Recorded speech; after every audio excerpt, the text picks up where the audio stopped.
Nagtanggal ako ng dahon, dalawa, mula sa aking sansevieria.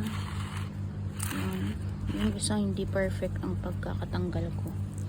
Ayan o, may sugat siya sa gilid.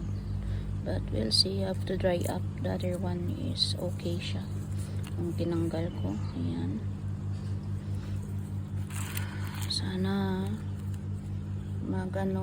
ma-perfect ba? Magkaroon ng bagong plant. Ayan, yung other ko na propagation, tumubo naman siya. Magdadagdag ako ng soil dito. Kulang pa to. Nag-replant ako from this pot going to the bigger pot. Ayan. Same.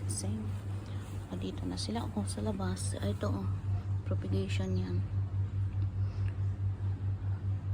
Ang cute, diba? Ng bago. Yan.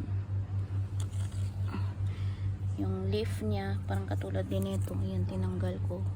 Tapos nilagay ko dito. So far, tumubo ng another plant. Ito parang mother plant niya dito. So we'll see. I have to dry this up first and replant for another day. Diyan ka muna sa gilid. Ayan. Pahanginan lang natin. Mag-dry up. Yung ano ko, yung sansevieria, yung dwarf samurai sansevieria. Ay, nagkaroon siya ng baby. Hindi ko na napansin. Oh. Magdadagdag ako ng lupa, ng potting soil.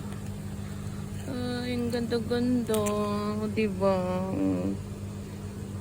Magtatanggal ulit ako ng ng dahon para mas lalo kayo dumami. Meron na ako doon isa pa.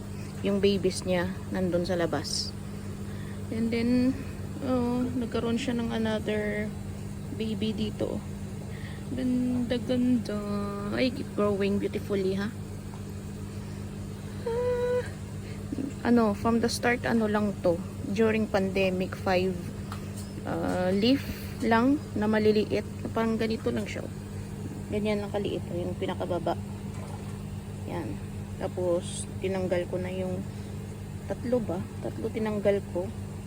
Dalawa ang nag-grow, na propagate ko.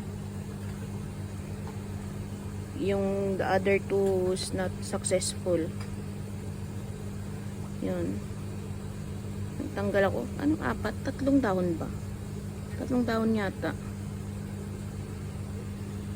3 dahon yata ba? Ang na-propagate ko. Nagtanggal ako ng 3. Dahil dalawa nandito pa. Ang maliit. Yan isa. And then this, yan. Tsak to. 3. Tama, 3. Yung dalawa hindi successful. Yung isa naging successful. But nagkaroon siya ng baby dito sa isang, sa isang pot. Ang galing-galing. Ganda-ganda. Continue growing siya. Tapos may bago na naman siyang leaf. Ayan. So, it's either mag-repot ako or mag-a-add ng potting soil. Diba? Ganda-ganda.